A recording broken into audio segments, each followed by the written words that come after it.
Amen.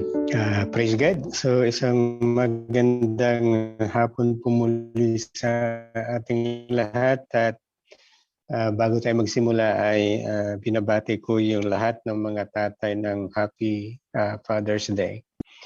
So kung may mga Biblia kayo dyan ay pakibuksan na lamang po sa 1 Kings chapter 21. Yung ating pag-aaralan is from verse 1 hanggang verse 29. So yung babasahin ko lamang is verse 25 hanggang verse 26. So sabi dito 1 Kings chapter 21 verse 25. Surely there was no one like Ahab who sold himself to do evil in the sight of the Lord, because Jezebel his wife incited him. He acted very abominably in following idols, according to all that the Amorites had done, whom the Lord cast out before the son of Israel. Let's pray. Oh, Heavenly Father God, Lord, sa araw na ito, Panginoon, muli, nagpapasalamat kayo, Panginoon, sa muli mong pagsama sa amin sa mga oras na ito, Panginoon, at sa aming pag-aaral ng mga salita, Panginoon, dalangin namin na patuloy, Lord, ang pagsama ng iyong banal na Espiritu sa amin upang maunawaan namin ang mga salitang ito na aming pag-aaralan sa oras na ito. At dalangin namin, Panginoon, na ito ay magbibigay ng inspirasyon sa amin, Panginoon, lalo na sa amin na mga magulang, Panginoon. Hayaan mo na mga salitang ito ay magiging isang pagpapala sa aming lahat. Muli, Ama, we welcome your Holy Spirit in our midst. In Jesus' name we pray. Amen and amen. So, yung title ng ating pag-aaralan ngayon is Do Not Let the Devil Take Possession of Your Family. So, ito yung ating pag-aaralan based sa ating topic ngayon sa chapter 21 na huwag nating hayaan na ang kaaway o yung sisitan will take position sa ating pamilya. So, kung nakikita natin in verse 25 to verse 26, bago tayo magsimula ay nakita natin dyan na mayroong pamilya dito, which is mag-asawa, si Ahab at saka si Jezebel. At nakita natin na yung influence ng kanyang asawa na si Jezebel ay nagkakaroon ng impact sa attitude at pag ginagawa ng kanyang asawa na si Ahab. Na kung saan nagkasala o gumagawa ng kasalanan si Ahab sa harapan ng ating Diyos, dahil na rin sa tinatawag na pag-encourage at pag-uudyok ni Jezebel na lumabag at hindi sumunod sa ating Panginoon. Kaya kung makikita natin yung story na ito sa chapter 21, ay tatlong prominent na pangalan ang ating nakikita dito. Yung pangalan ni Naboth, na kung saan siya yung may-ari ng tinatawag natin na vineyard na pinag-interesan ni Ahab, which is ang king nung panahon at nung kanyang asawa na si Jezebel. Na kung saan ang isang mabuting tao na si Naboth ay gumagawa ng maayos at ito naman ang mga pamilya o yung mag-asawa na si Ahab at si Jezebel ay gumagawa ng mga bagay na hindi kaaya-aya sa harapan ng ating Panginoon. So yung outcome na ginagawa ni Ahab, ang isa sa mga source noon ay yung influence ng kanyang asawa na si Jezebel. Kaya nga ipinamagatan natin yung ating topic ngayon na do not let the devil take possession of your family. Dahil nga pag hinayaan natin na yung kaaway ay mag-influence sa buhay natin na pamilya, ay magkakaroon ng hindi magandang outcome yung pamilya na meron tayo. Kaya nga muli, ang ating topic at ang pamagat ng ating topic ngayon is do not let the devil take possession of your family.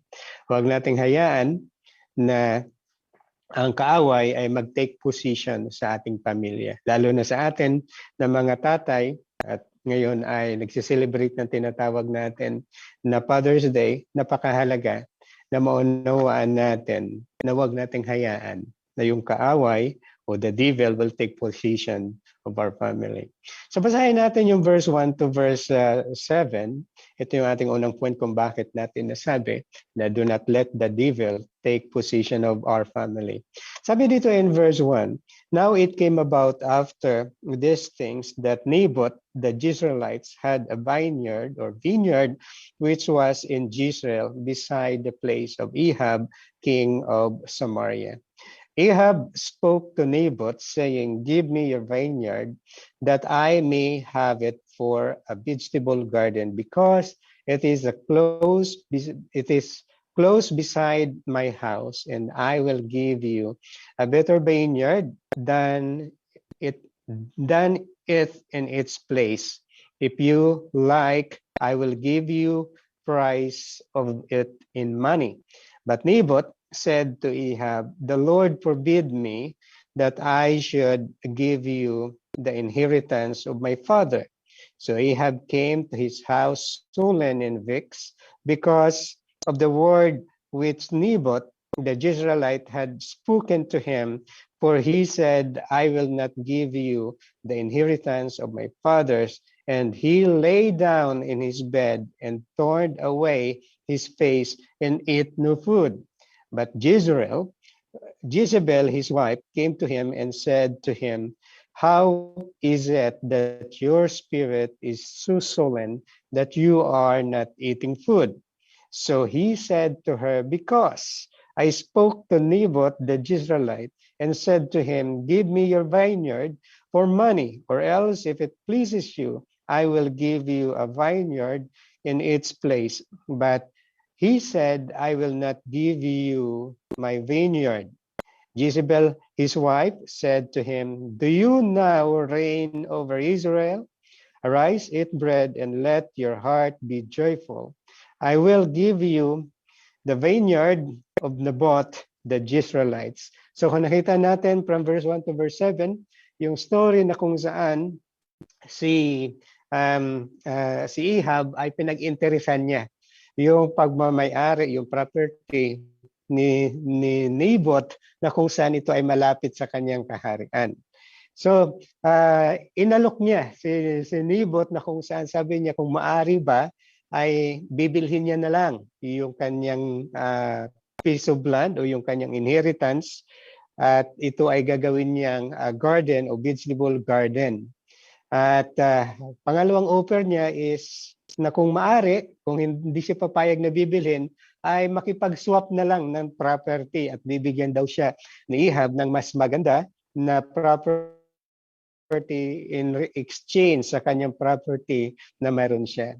But in verse 3, nakita natin na umayaw si Naboth at sabi niya dito na hindi pinapahintulot ng Diyos na ibibigay niya o ipagpalit niya o ibibintay niya yung ari-arian na meron siya dahil ito ay mahalaga na kanyang minana sa kanyang mga magulang. So dahil dyan sa refuse na pag-obey o pagpakipagsundo ni Naboth kay Ahab, si Ahab ay nalungkot. Siya ay na-depress. Sabi nga dito, sullen and vexed, na kung saan dahil hindi niya nakuha ang gusto niya, yung pinagkaka-interesan niya hindi niya nakuha, ay tuluyang nalungkot at na-depress si Ahab. At sabi nga dito ay hindi siya kumakain at hindi siya kumain. At dahil sa kanyang kalungkutan at pag-refuse sa pagkain, ito ay napansin ni Jezebel yung kanyang asawa. At ang sabi ni Jezebel sa kanyang tanong, bakit ka nalulungkot? At ang sabi niya, at bakit hindi ka kumakain? Ang sagot ni Ahab sa kanyang asawa, sabi niya, dahil si Naboth ay hindi siya pumayag na ipagbili yung kanyang property o papalitan ko yung kanyang property. Kaya dahil dyan, siya ay nalulungkot. Ang sabi naman ni Jezebel, hindi ba ikaw ay hari? Sabi niya, ikaw ay kumain at sumaya dahil ibibigay ko sa iyo yung property ni Naboth. So kung titingnan natin, may dalawang pamilya dito na kung saan may dalawang settings ng kanilang behavior at yung kanilang way ng pamumuhay. Na kung saan si Naboth ay namumuhay ng tahimik, maayos, at sumusunod sa tinatawag natin na kalooban at gabay ng ating Panginoon. And yet, ang pangalawang pamilya dito na ating nakikita ay yung pamilya o mag-asawa na mayroon si Ahab at saka si Jezebel, na kung saan ay sila ay nagkaka-interest pa sa maliit nakatiting na property ng isang tao na tahimik na naglilingkod o sumusunod sa Panginoon, at ito ay kanila pang pinag-interesan. At dahil hindi nila makuha at ayaw ibigay ng taong ito sa kanila yung kanilang hinihiling at hindi nila makuha ito, ay ginagamit nila yung kanilang kapangyarihan at yung dahas para ang kasamaan para makuha o ma-achieve yung nais nilang makamtan sa kanilang buhay. Kaya nga dito nasabi natin, yung unang reason kung bakit do not let the devil take possession of your family is this: do what is right and acceptable before God as a family. Bilang isang pamilya, para hindi natin maalaw yung tinatawag na the devil will take possession of our family, dapat unawain natin at intindihin natin na as a family, dapat nga ay magiging tama ang ating mga ginagawa at katanggap-tanggap sa harapan ng ating Panginoon.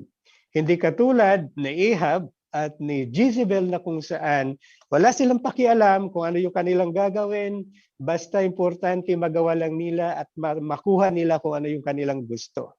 Kaya nga nakita natin dyan, dahil sa ganong marahas na kapamaraanan at pag-iisip at pag-uugali ng mag-asawang ito, ito ay nag-cause na tinatawag na opportunity for the devil to take position sa kanilang pamilya upang yung kanilang pamilya ay magkaroon ng tinatawag na magulong kinabukasan. So sabi ko nga, do what is right and acceptable before God as a family. Number one, value the importance of your parents' hard work and your future. Kung titingnan natin yung story kung bakit ayaw ni Nabot ibigay yung kanyang property kay Ahab o ipagbinta ito, dahil kung natandaan natin, ito ay ibinigay ng Diyos sa kanila. Kung nagbabasa kayo ng Book of Joshua, conquer nila yung promised land na ibinigay ng Diyos sa kanila, ipinangako ng Diyos. Ito ay i-divide sa 12 tribes of Israel, at ang bawat pamilya sa lugar na yon ay mayroong kanya-kanyang lupa na kanilang sinasaka o kanilang pinagkakabuhayan. Kaya nga dito ay ipinagbilin ng Diyos na wag nilang galawin yon dahil ito yung ibinigay ng Diyos sa kanila. Kaya dito si Nabot, alam natin na ayaw niyang galawin yon dahil ito ay ibinigay ng Diyos sa kanya, at ito yung inheritance niya inheritance niya sa kanyang mga magulang at sa mga magulang ng kanyang magulang, at ito ay pinagmanahan nila na isa sa mga binigay ng Diyos sa kanila. Kaya dito, pinapahalagahan ni Nabot yung commitment at ang gift ng Diyos sa kanila, na kung saan ayaw niyang ibigay kay Ahab dahil nga ito ay kanilang pagmamay-ari at ito ay property na kanilang minana sa kanilang mga magulang. At dito sabi nga ay si Ahab ay meron din naman na property na meron siya, na kung saan dapat yun lamang yung kanyang intindihin at pakialaman, hindi yung pagkakainteresan nyo pa yung property na meron, yung tinatawag natin na ibang tao, yung pamilya ni Nabot. At kung nakikita natin sa Book of Ruth, chapter 2 and chapter 4, nakikita natin dyan na ito yung kultura ng mga Israelita, na kung saan hindi nila basta-basta binibinta yung kanilang mga property o inherited property sa kanilang mga magulang, na kung saan meron sila tinatawag na kinsman redeemer o yung malalapit na mga kamag-anak na pwedeng tumubos ng kanilang lupa kung sakali man na ito ay kanilang naibinta. Kaya nga dito yung Book of Ruth chapter 2 and chapter 4, doon natin makita yung kahalagahan ng property sa bawat isa sa kanila, sa membro ng tribe of Israel, dahil nga ito ay kanilang minana o binigay ng Diyos sa kanila sa pamagitan ng pangako ng Diyos. Kaya nga dito nakita natin na with all his disagreement, ay ayaw talaga na maibigay ni Nabot kay kay Ahab dahil nga ito ay ibinigay ng Diyos sa kanya. Kaya kung nakita natin in verse 3, sabi niya, Naboth said to Ahab, "The Lord forbid me that I should give you the inheritance of my father." Ayaw at hindi papayag ang Diyos na ipamigay ni Naboth yung kanyang inheritance na kanyang natanggap sa kanyang mga magulang. Kaya nga nasabi ko nga, as a believer of Christ, o para ma-avoid natin na magkaroon ng position yung the devil sa ating pamilya, ay napakahalaga na tayo ay mamuhay ng tama at acceptable sa harapan ng Diyos as a family.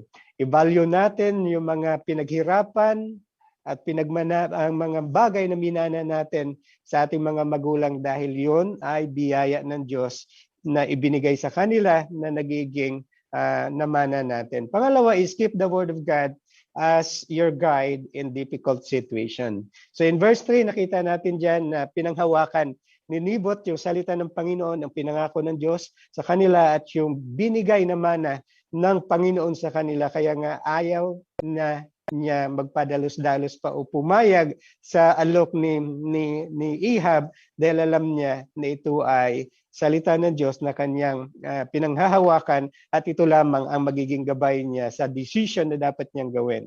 Kaya pangatlo ay sabi nga, respect others' right, respect the right of other people, and be contented with what you have. So katulad dito, nakita natin na si Ahab and Jezebel ay walang pagrespeto sa karapatan ng mga taong ito. They are the same citizens. Sila ay citizens sa isang lugar. Ang pinagkaibahan lang, siya ay hari at sila ay nakakataas kay Naboth, but hindi nila nire-respeto yung desisyon ni Naboth at bagkos pinagkainteresan pa nila yung maliit na property na pagmamay-ari ng taong ito. Kaya nga napakahalaga as a believer of Christ as well na maintindihan natin kung paano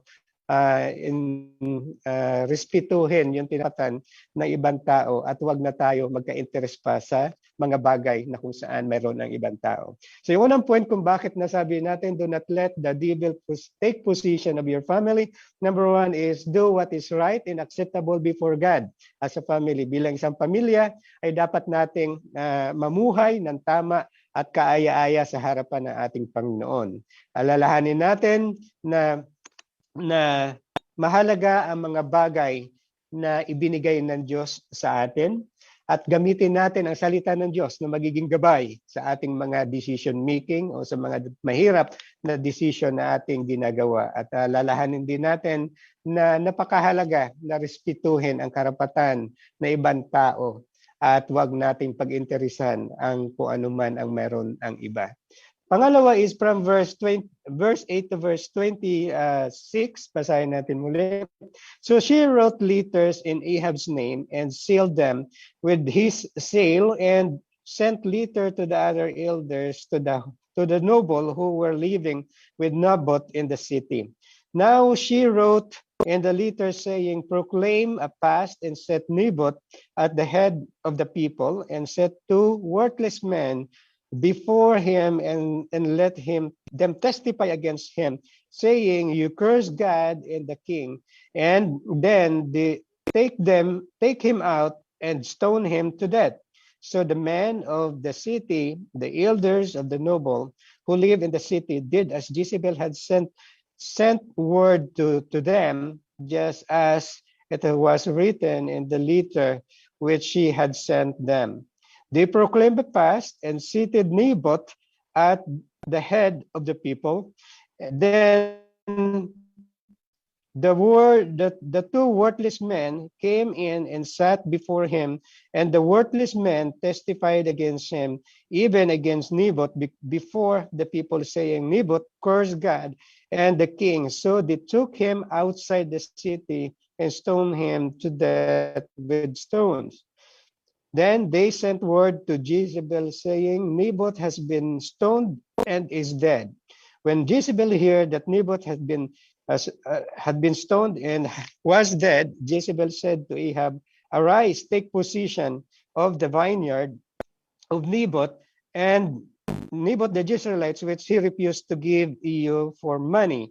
For Naboth is not alive, but dead. Verse 16, then Ahab heard that Naboth was dead. Ahab arose to go down to the vineyard, and Naboth the Jezreelite to take possession of it. So diyan muna tayo bago tayo dumating doon sa verse 17. So makita natin yung ginawa na kasamaan ng mag-asawang ito.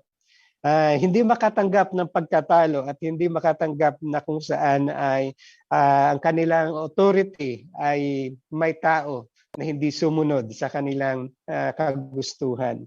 So ang ginawa ni Jezebel, hindi si Ahab ang sumulat nito.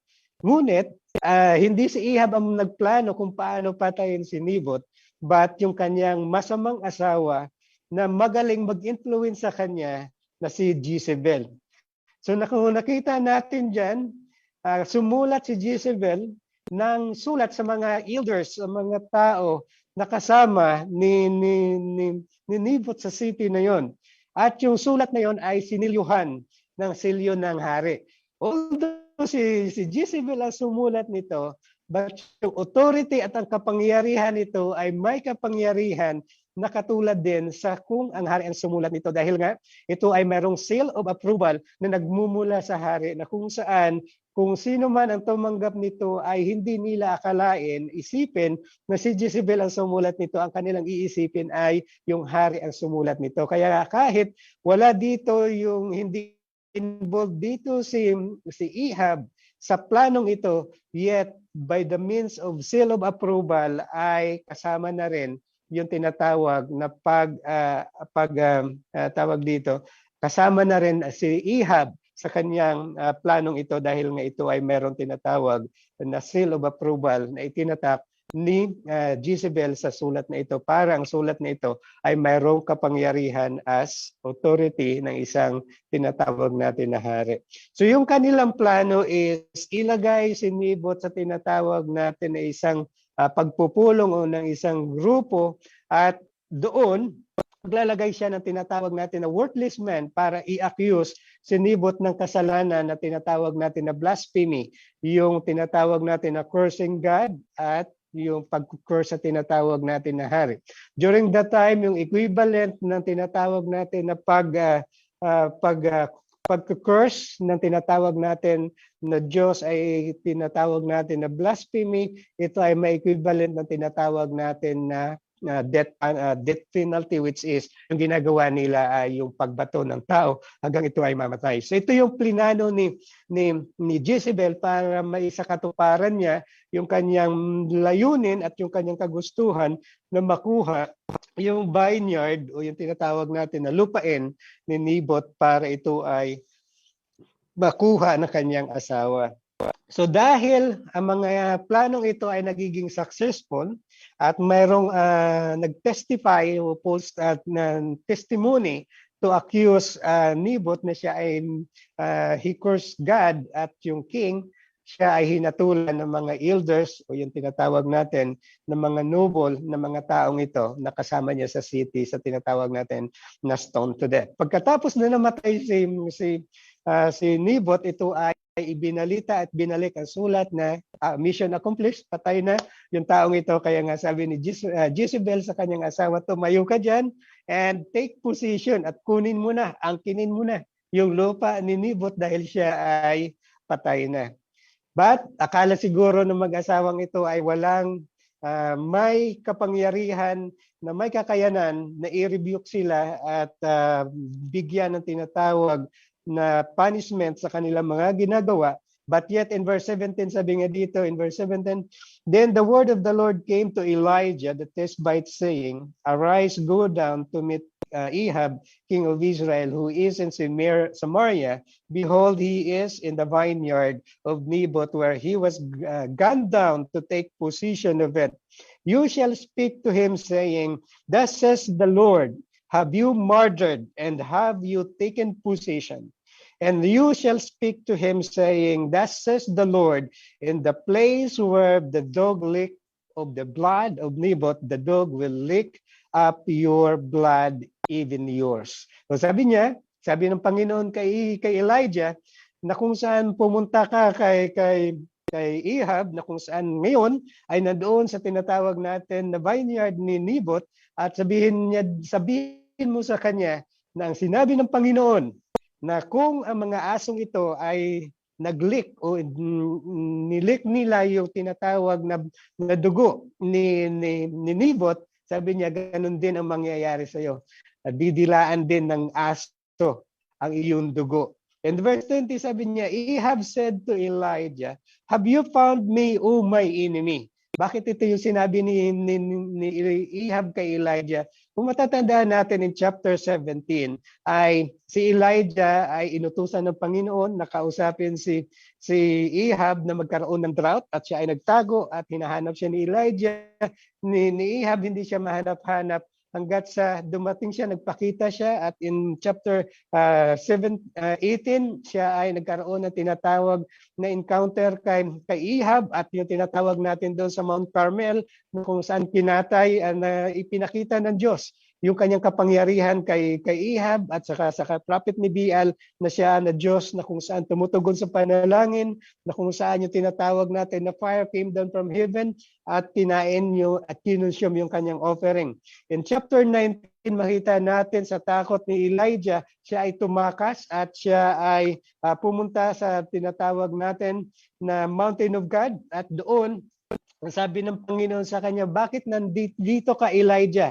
Ano yung ginagawa mo dito? Bumalik ka. So dito in chapter 21, makita natin na natanggap ni Elijah yung salitang ito na nagmumula sa Panginoon at inutusan siya ng Diyos na siya ay pumunta sa tinatawag natin kay Ahab para i-confront si Ahab sa kanyang mali na ginawa, at sinabi doon kung ano yung gagawin ng Panginoon sa kanya. And sabi nga dito in verse 20, "And he answered, I have found you because you have sold yourself to do evil in the sight of the Lord. Behold, I will bring evil upon you, will utterly sweep you away, and will cut off from Ahab every male, both bond and free in Israel.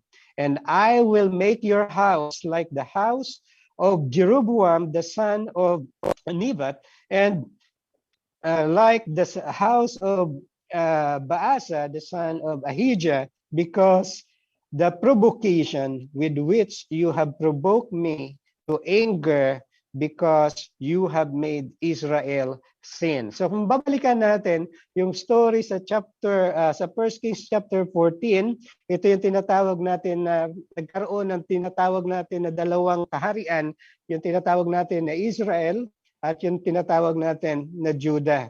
So ang nagiging hari ng Israel noon ay yung tinatawag natin na si Jeroboam. Pagkatapos niyan ay nagiging masamang hari si Jeroboam, at ang sinabi ng Panginoon doon, I will destroy your family. At dito nga sinabi niya na ang sino mang mabuhay na mamatay na mga kapamilya ni Jeroboam, maging ito man ay sa city, ay kakainin ng tinatawag natin na aso, at kung mapatay man sa tinatawag natin na field, ay kakainin ng tinatawag natin na ibon.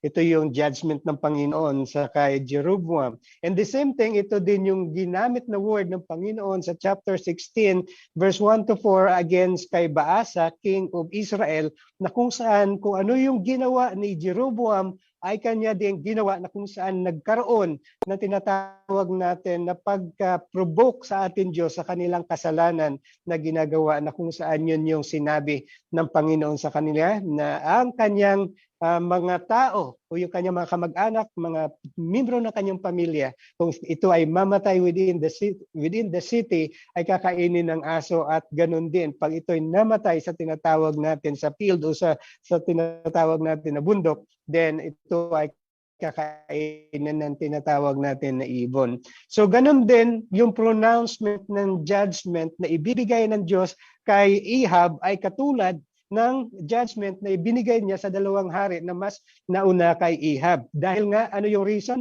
Dahil nga sa pag-provoke ni Ahab sa ating Panginoon Diyos na magalit at pag-lead sa mga taong Israelita na magkasala. Ano yung pagkakasala na ginagawa ng mga Israelitang ito? Dahil nga sa pamagitan nila ng mga haring ito na aking nabanggit ni Jeroboam, ni Baasa at ni Ahab ay patuloy nilang tinatangkilik yung tinatawag natin na pagsamba sa mga Diyos-Diyusan at hindi sila sumusunod sa kautusan at kagustuhan ng ating Panginoon. Kaya in verse 23 sabi niya, "O Jezebel, also has the Lord spoken, saying, the dog will eat Jezebel in the district of Jezreel. The one belonging to Ahab who dies in the city, the dog will eat, and the one who dies in the field, the birds of the heaven will eat. Surely there was no one like Ahab who sold himself to do evil in the sight of the Lord, because Jezebel, his wife, incited him. He acted very abominably in following idols, according to all that the Amorites had done, whom the Lord cast out before the son of Israel." So kung nakita natin dyan, sino yung nag-influence, sino yung umuudyok, at sino yung nag-i-encourage at natutuwa sa mga ginagawa ni Ahab? Yung kanyang asawa na si Jezebel. Si Jezebel, siya yung nag-i-encourage, nag-i-incite kay Ahab na patuloy pang gumawa ng masama, patuloy pang tumalikod sa Diyos at patuloy pang magsamba sa Diyos-Diyusan. Kaya ang lahat ng ginagawa ni Ahab, hindi dahil hindi niya gusto, but ang lahat ng ito ay mayroong influence na nagmumula sa kanyang asawa. Kaya nga dito, nabuo natin yung title na "Do not let the devil take possession of your family", dahil nga nag-uusap tayo dito patungkol sa buhay ng isang mag-asawa na kung saan ang isang halimbawa dito ay si Ahab at saka si Jezebel, na dahil sa kanilang ginagawa na kasamaan, hinahayaan nila na ang kaaway, the devil, will take possession sa kanilang pamumuhay as a family, at dahil doon mas lalong napapasama ang kanilang pamilya. Kaya ang pangalawang point kung bakit natin nasabi, do not let the devil take possession of your family is this: do not rejoice or encourage wrongdoings in your family. Huwag dapat tayong masumaya kung nakita natin na yung ating pamilya ay gumagawa ng kasamaan. O hindi din dapat tayo mag-encourage na patuloy na gumawa ng kasamaan ang pamilya natin. So kung titingnan natin yung story from verse 8 to verse 26, ay makita natin dyan na si Ahab ay hindi nagre-refuse para gawin ang masama na inuudyok at ginagawa ng kanyang asawa na si Jezebel. At si Jezebel din naman ay mas patuloy niya pang ini-encourage si Ahab na gawin kung ano yung mga bagay na hindi kaaya-aya sa harapan ng ating Panginoon. Kaya sabi ko nga, as a family, napakahalaga na hindi dapat tayong maggalak sa mga ginagawang masama ng ating pamilya. At hindi dapat nating ini-encourage yung mga bagay na iniisip at ginagawa ng ating pamilya na hindi maganda.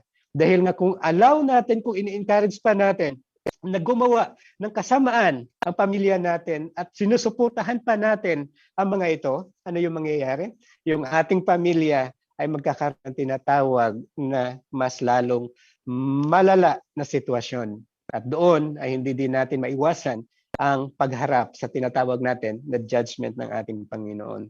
So sabi ko nga, pangalawang point is, do not rejoice or encourage wrongdoing in your family.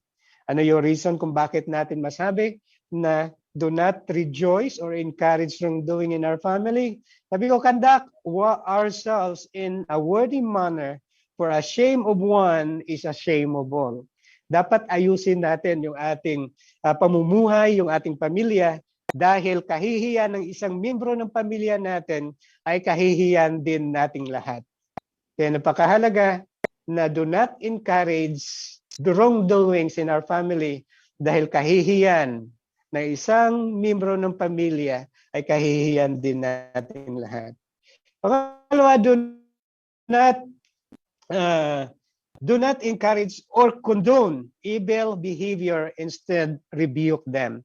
Hindi natin dapat kinukondone yung mga masasamang pag-uugali, masasamang gawain ng ating pamilya. Instead, dapat nating i-rebuke, baguhin, pagsabihan upang mahinto ang mga masasamang bagay na ito. Hindi dapat hindi dapat natin kinukondon ang mga hindi magagandang gawain ng isang maayos, God-fearing family. Ano pa? No one can escape God's righteous judgment. Kung akala natin na pagpatuloy tayong gagawa ng kasalanan, ng mga bagay na masasama, ay walang makakapigil sa atin, alalahanin din natin like what God told Ahab. He pronounced judgment sa kanyang pamilya dahil sa kasamaan na kanilang mga ginagawa. Kaya sabi ko nga, lahat tayo will not be able to escape judgment ng ating Diyos. Kaya lahat tayo ay haharap ng mga consequences ng ating mga pagkakamali. Pangapat, sabi ko nga, be a good example to your family and a living influence to others. So katulad ng buhay ni Ahab at ni Jezebel, supposed to be, kung sila ay nagiging matuwid lang sa harapan ng Panginoon, sila ay magiging good example sa kanilang family, magiging blessing sila sa kanilang pamilya, at magiging good influence sila sa mga tao na kanilang pinamumunuan, yet ang kanilang mga ginagawa ay hindi kaaya-aya sa harapan ng Panginoon, hindi sila nagiging good example, at ganoon din naman, ay hindi din sila nagiging good influence sa mga tao na kanilang pinamumunuan dahil sila pa mismo yung nag-uudyok sa mga taong ito na patuloy na gumawa ng kasamaan at lalo na magsamba o tumalikod sa totoong Diyos at tangkilikin yung tinatawag natin na mga idols o false god. Kaya nga as a believer of Christ, napakahalaga that we should not rejoice, hindi dapat tayo magalak at hindi dapat natin ini-encourage yung mga maling gawain ng ating pamilya. Dahil nga ang kasalanan, ang kahihiyan ng isa sa miyembro ng ating pamilya ay kahihiyan ng lahat. Ganon din naman, alam din natin na lahat tayo ay haharap sa judgment ng ating Panginoon. Kung ano man ang ating mga ginagawa, we are all responsible sa mga bagay na yan at hindi tayo makakatakas sa tinatawag natin na kaparusahan at judgment consequences ng ating mga ginagawang kasalanan. At alalahanin din natin na as a believer of Christ ay napakahalaga na we should serve as a good example sa ating pamilya at a living influence sa mga tao na nasa paligid natin. Yung panghuli from verse 27 to verse 29, sabi nga dito, it came about when Ahab heard these words that he tore his clothes and put on sackcloth and fasted and lay in the sackcloth and went about despondently. Then the word of the Lord came to Elijah the Tishbite, saying, Do you see how Ahab has humbled himself before me?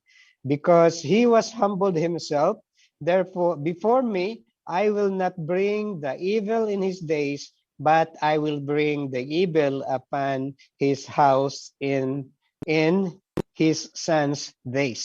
So, nakita natin yung story. Pagkatapos na narinig ni Ahab yung rebuke, yung salita ng Panginoon, na kung saan sinabi ng Diyos that He will destroy his family, and sabi nga dito, he will experience this judgment na pre-announce ng Panginoon sa kanya. Ito ay nakita ni Ahab kung ano yung nangyari sa mga dalawang hari ahead of him, kung paano nasira ang kanilang buong pamilya at nung ang kanilang mga ginagawang hindi mabuti ay nakita ni Ahab yon. Kaya dito yung salita ng Diyos na kanyang narinig, ito yung ng salita na nagbago sa kanyang puso at sa kanyang isipan. Ano ginawa niya? He tore his clothes, he put on a sackcloth, at siya ay tinatawag dito nagpasting o nag-ayuno. Naghingi ng tawad sa ating Panginoon at nagpakumbaba ng lubusan sa Panginoon at inacknowledge niya yung kanyang tinatawag na pagkakasala.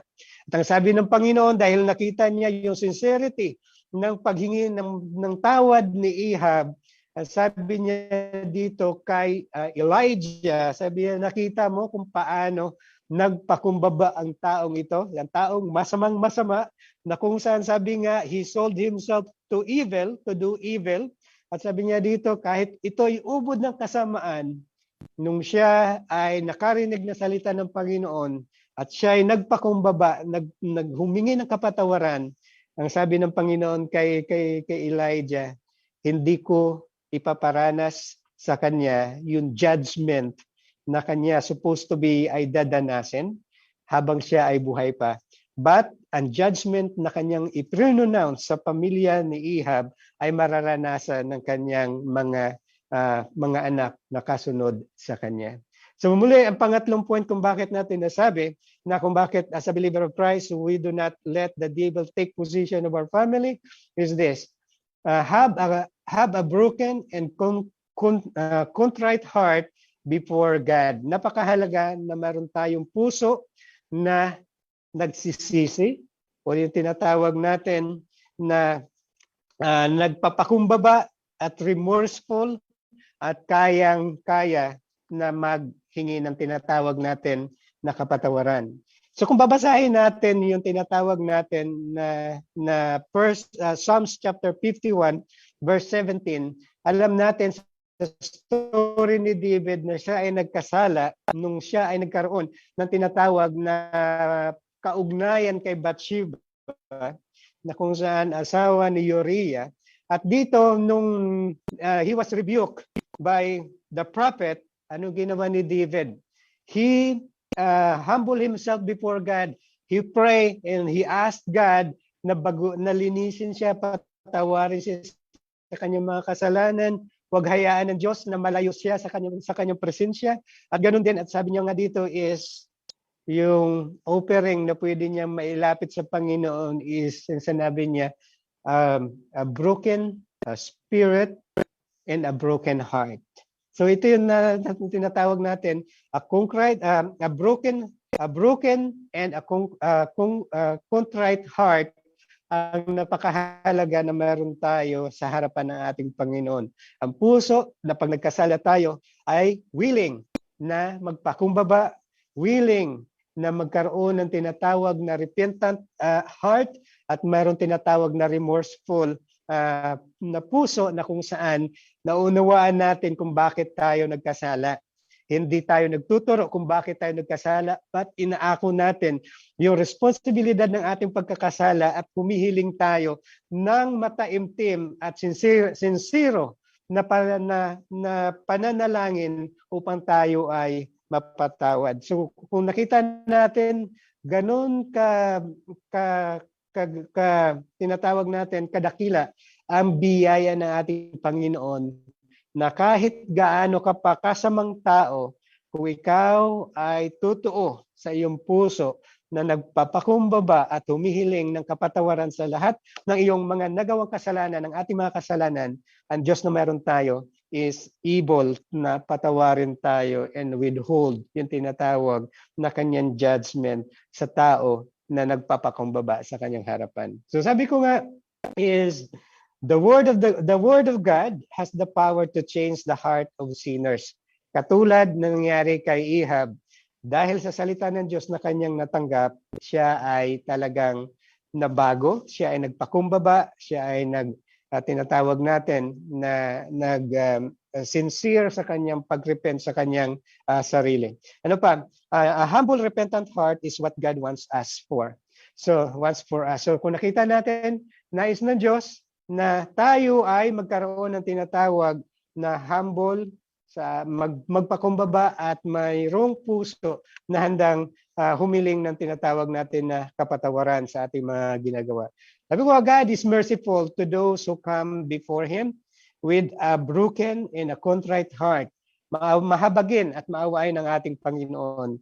Kayang-kaya niya patawarin ang sinuman na lumalapit sa Kanya na may buong puso na pagpapakumbaba at pagsisisi sa kanilang mga nagawang kasalanan. Panghuli is, God withhold His anger, but His judgment will stand for a lifetime. Alam ng Diyos kung paano magpatawad at alam ng Diyos kung paano i-withhold yung Kanyang galit sa tao na nagpapakumbaba at humihiling ng kapatawaran. But alalahanin din natin, dahil sa consequences ng ating mga kasalanan, yung judgment ng Panginoon will stand for a lifetime. Nakaligtas si Ahab sa kanyang punishment, sa kanyang anger ng Panginoon, but ang kanyang pamilya ng mga anak niya ay hindi nakaligtas sa tinatawag natin na kaparusahan ng judgment ng ating Diyos dahil sa ginawa na kasalanan ng kanyang magulang, which is si Ahab.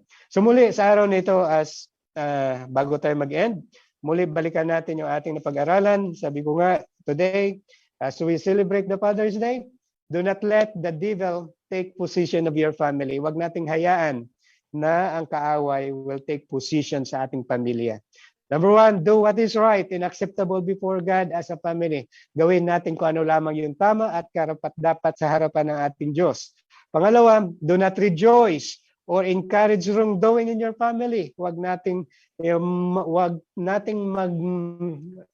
i-encourage yung kasamaan o paggawa ng kasamaan sa ating pamilya. O huwag tayong magalak sa mga kasamaan na nagagawa ng miyembro ng ating pamilya. Pangatlo is, have a broken and a contrite heart before God.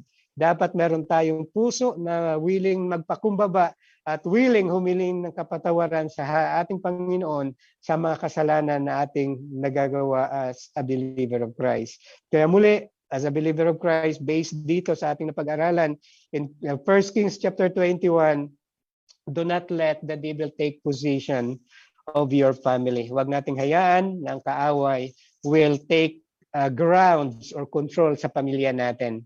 Live or do what is right and acceptable before God. Do not encourage or do not rejoice with the wrongdoings na mayroon ang ating mga miyembro sa ating pamilya. And panghuli is, have a broken and a contrite heart sa harapan ng ating Panginoon. Dahil ang Diyos na mayroon tayo ay mahabagin and He is willing and able to forgive us. And He is able and willing to withhold His anger para sa atin na nagpapakumbaba na sa paglapit sa Kanya. Let's pray. Our Heavenly Father God, Lord, sa araw na ito muli, nagpapasalamat kami sa pagkakataon na binigay mo sa amin. That today, Lord God, you remind us that we as a family, we, Panginoon, na mga pamilya, Ama, we should not allow or we should not let the devil take hold of our family, O God. Dahil nga, alam namin, Panginoon, na pag hinayaan namin ang kaaway, Panginoon, to control our family, ang pamilya namin, Panginoon, ay magiging miserable. Lord, help us to live, to live right before you and acceptable, Panginoon, ang mga bagay na aming ginagawa sa iyong harapan. And help us, Lord, to give us courage to rebuke and remind or stop the wrongdoings, Panginoon, na may maari na aming magawa sa aming pamilya, Ama. At Lord, hayaan mo, tulungan mo kami to have a broken and contrite heart, Panginoon, sa iyong harapan. Muli, Ama, ito yung aming dalangin at pagpalain mo, Panginoon, ang bawat isa sa amin, magiging sa kanilang mga tahanan, Panginoon, abutin mo sila ng iyong mga salita, Ama, upang mapatuloy namin, Lord, na kami ay lumago sa aming panampalataya. Ito aming dalangin sa pangalan ng iyong anak na si Jesus. Amen and amen.